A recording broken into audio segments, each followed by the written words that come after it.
trabalho que a esquerda sempre fez, agora saindo um pouquinho da lógica da educação política, sem ideologia, e caindo um pouquinho mais para a lógica de direita e esquerda, para mim, um dos defeitos da direita brasileira é não fazer esse trabalho de educação política que a esquerda sempre fez.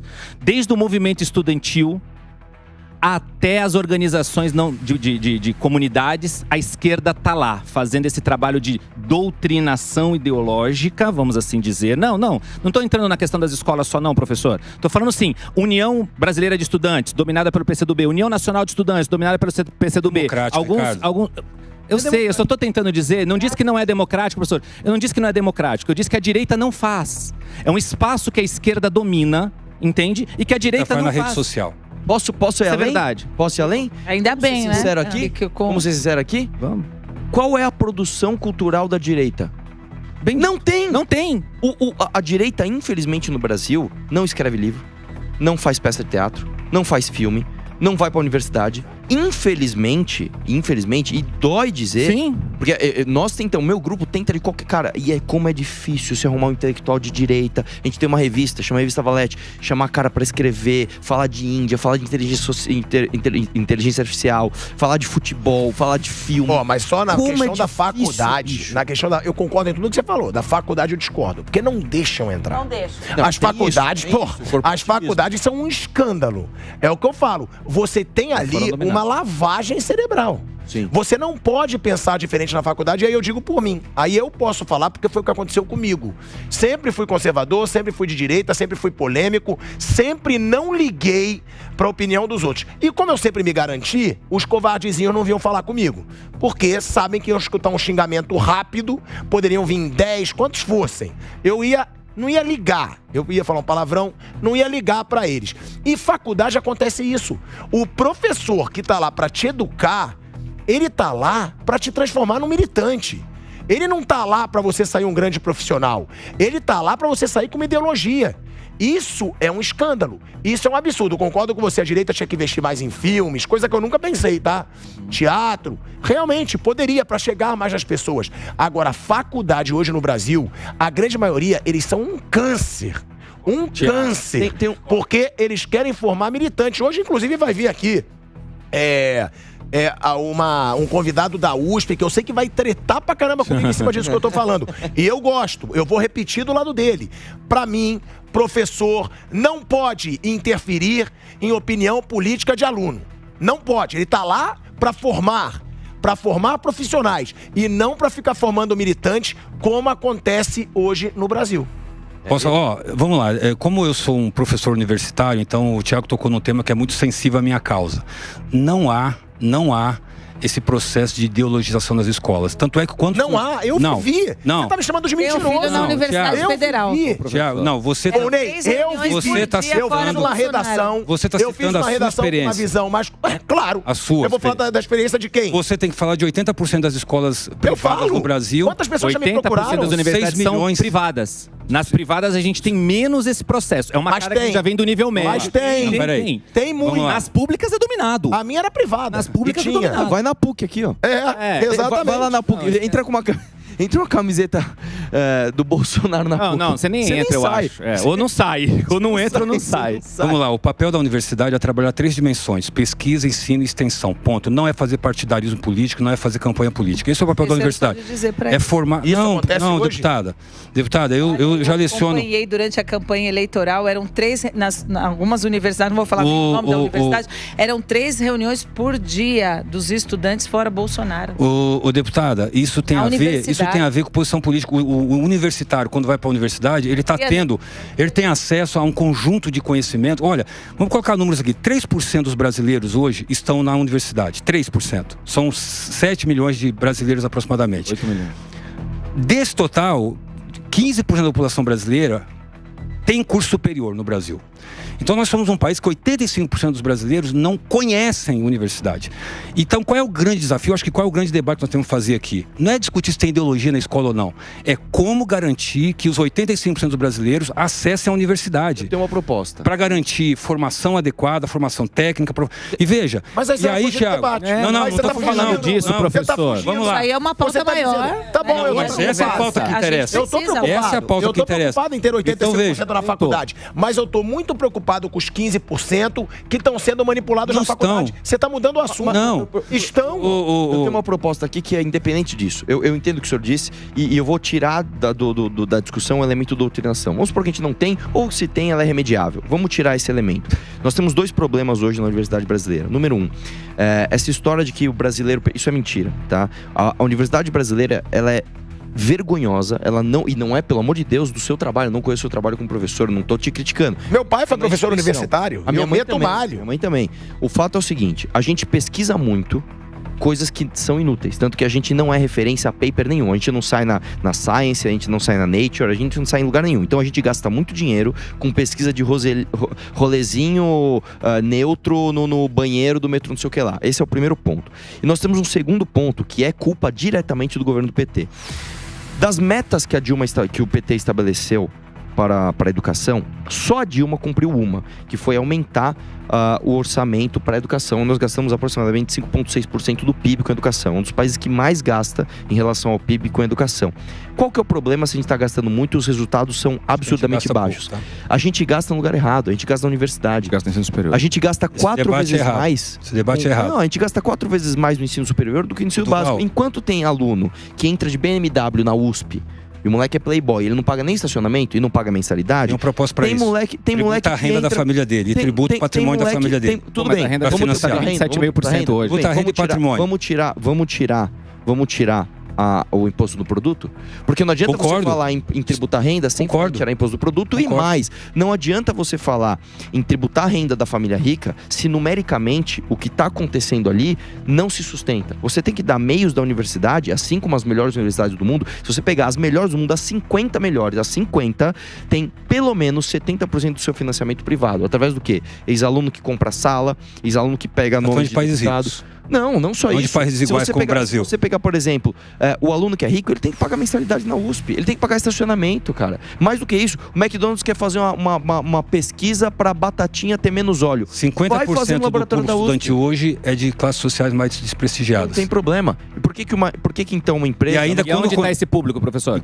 Nas universidades públicas. Nas universidades públicas. Nas universidades públicas, metade... 80% das universidades brasileiras são privadas. Não, um grande programa que eu estou dizendo que as 20%... Talvez seja o ProUni, que colocou o de menor renda na universidade. A universidade pública é para elite brasileira. Não, já diminuiu muito. Diminuiu muito, quer dizer que continua sendo. Lógico. Então, e temos que diminuir. A gente já tem um problema. Por que o pobre está pagando a faculdade do rico? Eu defendo a diminuição. Porque o pobre paga a faculdade do rico. Sim, estou de acordo. Mas por quê? Não é uma desigualdade isso? Óbvio, absolutamente. Então pronto. Então nós estamos concordando aqui. Estamos concordando. Temos que tributar. Não, temos que tributar mais. Não, mas não sei se é tributar mais. Tributar renda e porque patrimônio, hoje a gente já tributa tirar renda imposto em 27,5%. de produção e consumo. É isso que nós temos que fazer. Você tá virou de direita? Pô, virou de direita. Obrigado, professor. Convertemos o homem aqui. Reforma tributária.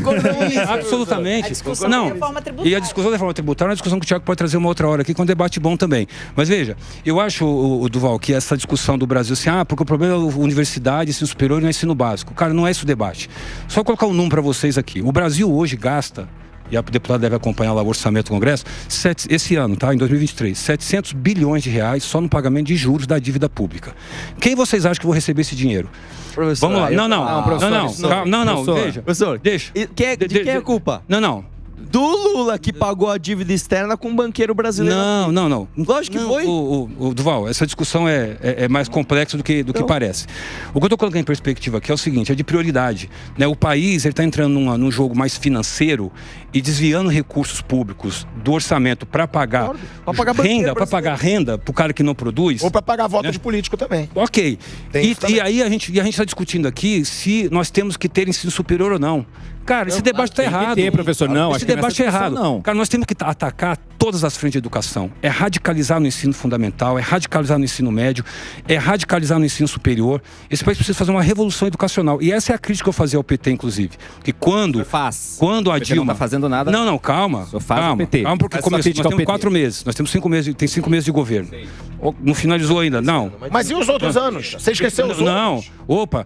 Quem foi o projeto do Fundeb? O projeto de Fundeb que garantiu recursos governo permanentes. Bolsonaro, governo Bolsonaro, não aprovamos. Pra saber a crítica, pô. A crítica ao PT, fala lá. Não, a crítica ao PT que eu faço é não ter encampado um programa radical de educação no Brasil. Eleger a educação como pauta prioritária, como não está fazendo hoje ainda, que é a crítica que eu faço. Eu acho que deveria fazer. Nós vamos chamar todos os setores da sociedade civil e dizer, nós vamos lançar aqui um grande programa de financiamento da educação brasileira.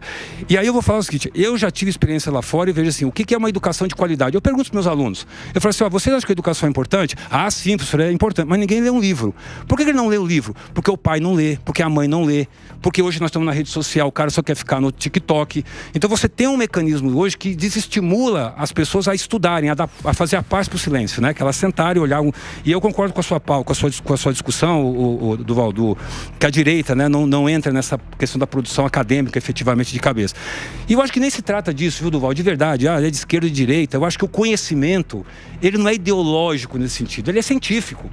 Ele é científico, né? O cientista político que o Ricardo, né, que acompanha esse processo, não é questão de ideologizar, é questão de você olha um fenômeno e você usa uma metodologia, estuda e chega a alguns resultados, que não são definitivos. Tanto é que sempre nos finais dos trabalhos, porque eu sou um pesquisador e também escrevo trabalhos, nós sempre colocamos ao final, olha, este trabalho sugere que novos estudos sejam realizados para aprofundar o debate sobre esse tema. Eu acho que esse é um compromisso que nós temos com a ciência.